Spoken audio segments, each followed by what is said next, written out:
cerita metode tergantung jelema-jelemana. Sieu mah ka gunung sia. Ulah di kota. Kasih itu mah nitah ka gunung, kasih mah nitah ka kota. Kan bedanya. Sia mah titah ka kota, aing mah titah ka kota, aing mah titah ka leuweung ya ka gunung. Emang kunaon nya nyaho? Tanyakeun ka guruna. Mama, ieu kan abdi ngabatur ibadah teh. Ayo, kan atuh babaturan abdi mah titah ka kota, ari abdi titah ka leuweung. Oh, ku sebab sia mah sieun ka pocong. Mantap dicoba ku aing titah ka gunung sia. Coba berhadapan jeung pocong heula. Oh kitu. Oh, aduh teu kuat abdi jeung pocong mah. Teu kuat abdi pangsieun-sieunna ka pocong. Ibadah sieun ka pocong blon. Ada ka Allah, pocong na ge nangieun Allah. Cenah sieun ge goga gur setan. Setan na ge nangieun Allah, wauhan bae Allahna.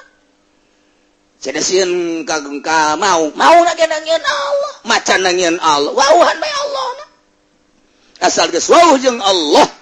Misalnya pocong dekanya, pocong, ulah kadinya mundek nu loba, ulah sorangan kadinya na, sok sia nu loba, anak sia, itu sia, ayo kadinya, beki loba tu sial cak dia.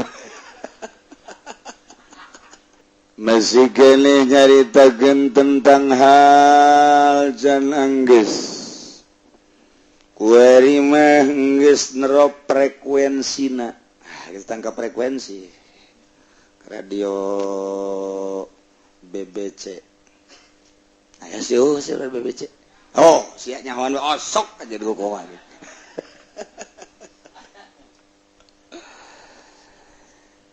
Teh ceuli urang dikaallahkeun mata urang dikaallahkeun carana model kamari. Urang merenung Gusti mata abdi titipan Gusti di mana bentak ningali ka makhluk Gusti berarti setiap makhluk aya khaliq naon nu kadeuleu ku abdi makhluk berarti aya khaliqan Gusti khaliq ngadu tok ka mata Gusti ceuli abdi nu Gusti titipan ti Gusti bisa ngadenge suara-suara teh eta adalah ti Gusti. Suara-suara makhluk nu kadenge ku abdi tah eta teh aya nu nyuarakeun. Nu nyuarakeun Gusti seluruh suara-suara makhluk Gusti berarti aya nu ngadamel tah suara nu ngadamel Gusti. Frekuensina paskeun gelombangna kana ceulit Allah. Mata geus Allah, ceuli geus Allah. Irung Gusti irung abdi bisa menghirup udara oksigen di samping eta bisa ngambil aanginan aambean nu seungit nu bau jeung sagala rupa aambean eta teh oksigen Gusti, angin Gusti, hawa Gusti. Kaambe ku abdi eta teh makhluk setiap makhluk aya nu ngadamel walaupun teu kadeuleu ku bata abdi teu kadenge ku ceuli abdi tapi ku irung maka ambe tah eta teh aambean eta ti Gusti nu diambeuna ku abdi makhluk Gusti berarti na ngadamel Gusti abdi menghirup teh nu Gusti Gusti bae mata geus Allah ceuli geus Allah irung geus Allah Gusti sungut abdi aya letahan pake rusa rasa asin karasa dan Gusti amis pahit peuheur omong-omong jeung sajabana eta teh kapan gerak Gusti sakabeh nu diucapkeun ku sungut gerak Gusti nu diomongkeunana teh makhluk eta teh aya khaliqat Gusti kabeh nu asup nu aya nu dikelola nu digurak-gerakeun ku sungut Gusti nu lain Gusti ya oh Rabbul Alamin teh kuari mah aya Gusti teh nu ngabogaan sakabeh alam ka urang-urang abdi nu Gusti sadaya ge do Gusti nganggang urang lempang beteung Gusti nu Gusti hampura ieu beteung teh seluruh makanan jeung inuman asup melalui ti koro ka beteung ieu beteung teh pake dampung makanan-makanan jeung inuman ti Gusti nu Gusti kuari dipakai nampung ku Gusti dalamun ku Gusti teu ditampungkeun mah ieu teh murudul jalan mana bae tapi kan ku Gusti hampura abdi poho ku beuteung ieu poho ka Gusti dubur kubul suku leungeun kabeh beres golbu ya Allah Gusti hate ieu teh sebagai panglima jasad mah kumaha hate lantaran Gusti Rasul pernah nyarita inna fi jasadi ibni adam mudghatan idza fasadat fasadal hasairul badan wa idza saluhat saluhal hasairul badan ala wa hiyal qalb di manusia aya segumpal daging di mana rusak daging eta rusaklah seluruh badan di mana beres daging eta bereslah seluruh badan ala eling wahil qalbu Gusti qalbu abdi hampura Gusti sebagai penggerak jeung panglima di awak abdi teh ieu qalbu abdi gulak gilek qalbu abdi ieu luncang lancong teu pernah teteg ka Gusti teu meunang aya anu resep-resep dedeuleuan mata haju poho bae ka Gusti teu meunang aya dedengean nu ngeunaheun haju poho bae ka Gusti teu meunang aya ambeun Haji Samsu ieu bangunna ieu aya teh aduh poho ka Gusti tuh hampura Gusti qalbu abdi disagedengin qalbu aya lelembutan latifatul qalbi latifatul ruh latifatul sir latifatul qalbi latifatul akhbar latifatul nafas latifatul qalb hiji-hijina lelembutan ngabogaan makna hampura abdi Gusti tidak lelembutan ieu naik ka lelembutan ieu naik ka lelembutan di ka Allah keun kabeh nganggang mulai urang ti peuting tafakur dilanjutkan ke muraqabah godal kitu kuari beda urang aya hal ngancik jageus Allah bae hal tina boga rasa dideuleukeun ku Gusti Allah nu teu eureun-eureun sapoe dua poe tilu poe isin urang lantaran dideuleukeun bae ku Gusti Allah mulai berbeda jeung batur hal diajak kurang undangan moal ih pan eta teh babaturan teh kajian babaturan keur beda rasa ente bae ka diajak kurang ka ditu ka kota yuk urang refreshing waduh refreshing tanggung jawab geus pokona mah ditraktir geus malah mah di mobil geus aya dua tuh mana Lampung jeung Brebes aing mah Lampung bae ayo siap wah teu jadi teh pokos kitu mah ente sok siapa ya lantaran isi di jero kamar teh isi asa dideleukeun besi salah seminggu 2 minggu leungit eta leungit datang kuari asa didengek Allah teh maha ngarunguna Allah teu make ceuli teu make cepit mohola pahlil hawadis tapi segala rupa kadenge ku Gusti Allah lain bae sora nu kaluar getih urang kadenge leumpangna ku Gusti Allah daging urang kadenge kulit urang kadenge seluruh nu mawujud lain bae kadeuleu tapi kadenge ku Gusti Allah atuh aing asa didengekeun ku Gusti Allah ya kicep urang teh kadenge makna neuleu urang kadenge lain kadeuleu deui geus lewat nu ka tadi teh pindah ku ari kadenge urang mah neuleu teh teu kadenge tu ku Gusti Allah mah kadenge teh urang neuleu kadenge neuleu saha kadenge kicup kecap kicup janang Allah kadenge ku ceuli urang didengekeun ku Gusti Allah mata urang didengekeun ku Gusti Allah irung urang didengekeun ku Gusti Allah kabeh jasad urang didengekeun ku Gusti Allah nu mantek pun urang geus datang ka dinya moal hayang ka dokter kadenge ieu ku Gusti Allah panyakit nageti Allah nu nyieun panyakit nage Gusti Allah leumpangna ge ngaleumpangkeun Gusti Allah nyangakeun sadaya-daya cenah kudu maot nang Gusti Allah mun geus datang ka dinya tafid ngaranna teu doraka urang malai moal ka dokter kunaon mau biaya ya itu lain tapi itu mau biaya atau mah tuh ya beda leungit kuari asa didelekeun leungit asa didengeken leungit asa dikanyahokeun Masya Allah asa kanyahoan bae ku Allah teh asa kanyahoan bae di mana bae asa kanyahoan dumantak urang daek nonton final ge asa teu kanyahoan ku Gusti Allah dumantak urang SMS-an ge ngabohong asa teu kanyahoan ku Gusti Allah dumantak urang maksiat asa teu kanyahoan pundah pindah hal urang pundah pindah hal urang pundah pindah hal urang mulai geus di dinya bakalna asa deket jasa jeung Allah asa datang mantap maneh dek ka mana dek ka gunung dek naon ka gunung dek ka Allah aya kitu Allah aya di gunung cak guru torikot pakas Allah ya di gunung, make kudu ka gunung. Cenah batur ka Garut. Di dieu ibadah. Bisa ibadah di gunung, bisa ibadah di leuweung sorangan bae khusyuk. Teu aneh. Nu aneh ge di tempat meloba tapi urang bisa khusyuk.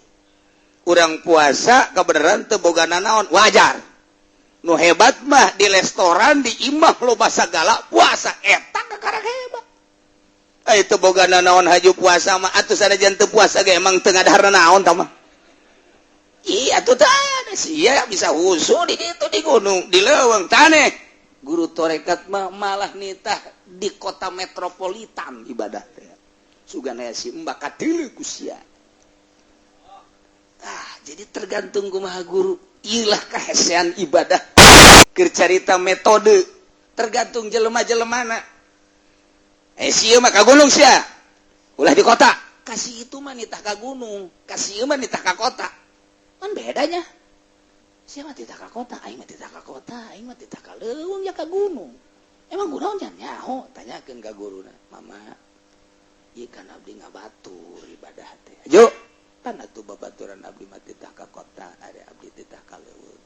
Oh, ku sebab sia mah sieun ka pocong.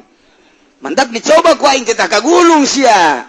Coba berhadapan jeung pocong heula. Oh kitu. Oh, aduh teu kuat abdi jeung pocong mah. Teu kuat abdi pangsieun-sieunna ka pocong.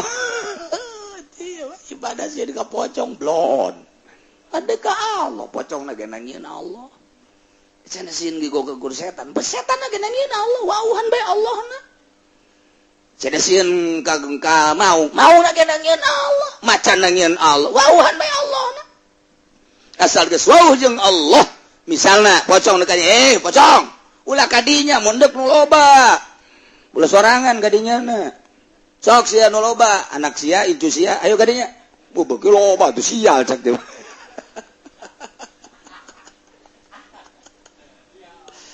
Jadi orang wauhan be Allah nak geus wauh ke Allah mah, engke ge mun tayang, aya maung, Gusti, pan maung dikadiekeun pan abdi geus wauh. Moal naon cek Gusti Allah, maung teh jeung sia akur pada galakna. Oh, sial. Masih dia geus wauh jeung Allah, Allah pan nu bogana. Wauhan Allahna masih. Jol aya buaya.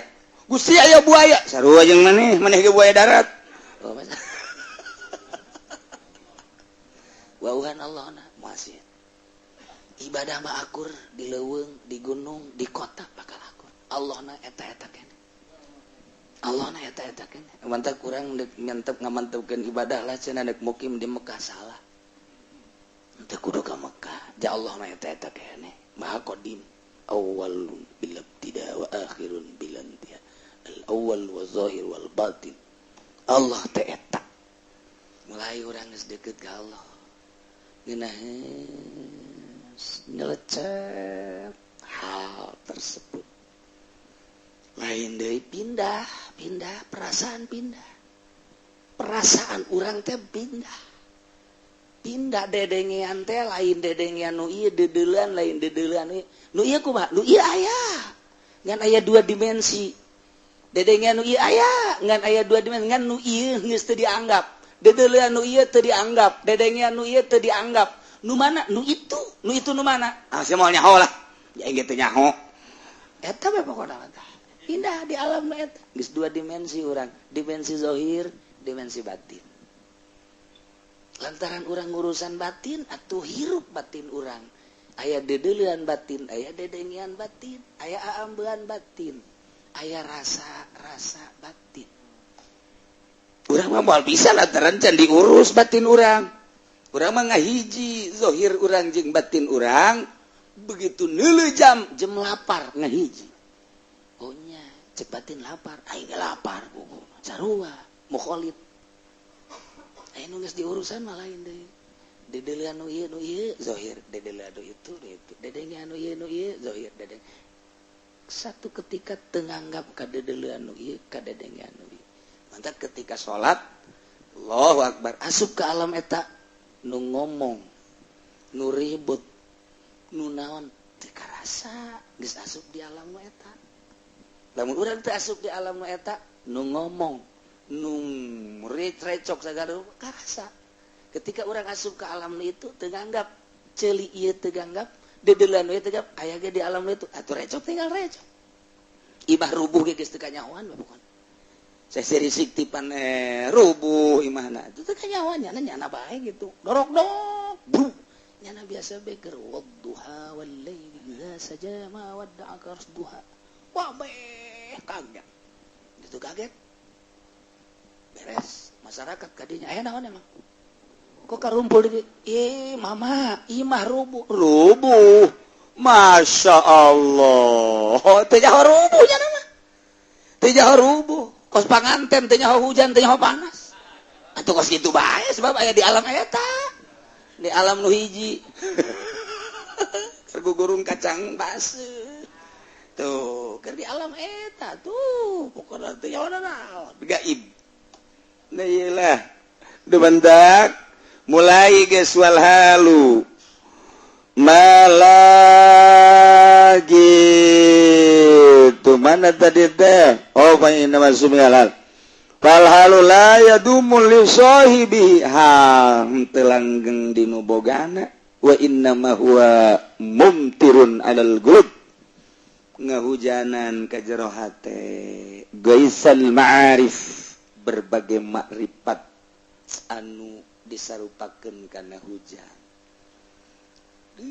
tiis cai hujan teh nikmat cai hujan teh ieu geus mantap wa allaw istaqamu ala tariqati la asqainahum ma'an godako bahasana ge la asqainahum ma'an godako makrifat teh kos kitu terus diisian ku ilmul guyub wal asrar wal kusufat wal anwar lantaran urang asa jeung Allah bae kiceup urang kiceup Allah denge urang denge Allah asup di alam nu eta nu hese dicaritakeunna jeung moal aya nu bisa nyaritakeun jeung eueuh kitab nu nyaritakeun eta mah hanya timbul tina suara-suara guru nu nyaritakeunana kitabna moal aya teangan sadunia kitab nu nyaritakeun eta moal aya wajen teuing kitab kukuh mah iya hanya sekedar nyaritakeun metode-metode kitu keneh minhajul abidin kitu keneh hikam adapun asup kana kusufat nyaritakeun tentang mukasyafah moal bisa kitaban teh mah teu bisa ditulis